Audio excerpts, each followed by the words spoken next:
All right. Hello and welcome to The Natural Capitalist. This is the podcast where we answer your questions about natural capital markets. That's questions about things like carbon, wildlife, timber, water, recreation, and much more. Ideally, we can answer those questions in 5 minutes or less. We try. We are your hosts. I'm Zach. I'm Max. And we're the founders of NCX, which is the Natural Capital Exchange. So, Max, what is our question of the week? All right, looking in the mailbox, and the question this week is, can I be my own project developer? What do they even do anyways? Okay. The answer is no. No, don't do Hard that. no. Hard pass. Red Do light. not pass go. Do not collect $200.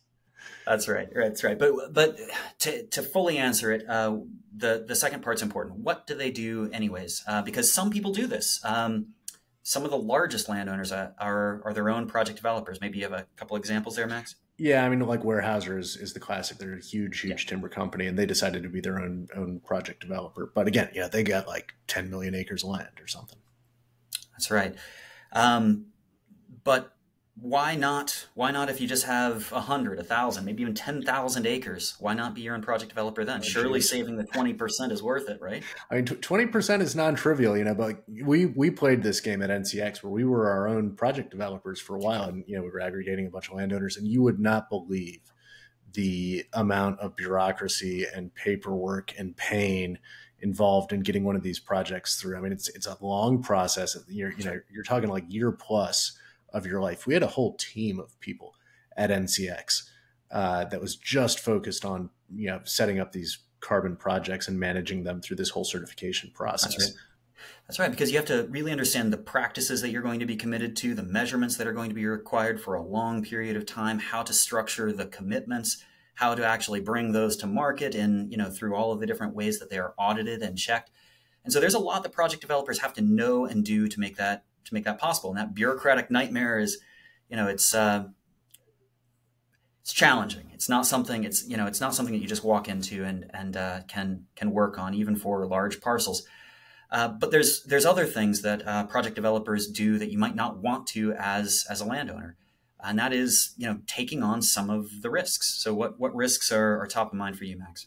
Yeah, I mean, I always think about price risk and volume risk, right? Like, how many carbon credits are actually going to come out of this thing? Like, are you going to try to go sell these carbon credits to Microsoft or Salesforce or whoever it is? Like, that's one of the functions that a lot of these project developers do, and they often take some of that price risk. Yeah, I mean, to be very clear, AFF, the American Forest Foundation, does not know how many credits the projects that they're developing with many of their landowners are going to yield.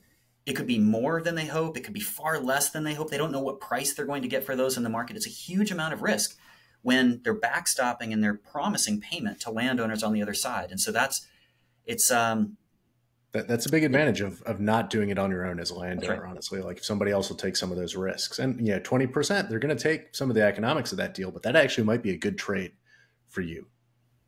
Absolutely. So my number for this is, like, if you look at your land base and if you look at the carbon opportunity and 20% is worth more than $250,000, then maybe give it a try. But that is not, that's probably not you. If you're listening, it's not me. I'll tell you that. It's not me. You got to have a lot of acres for that. Yeah.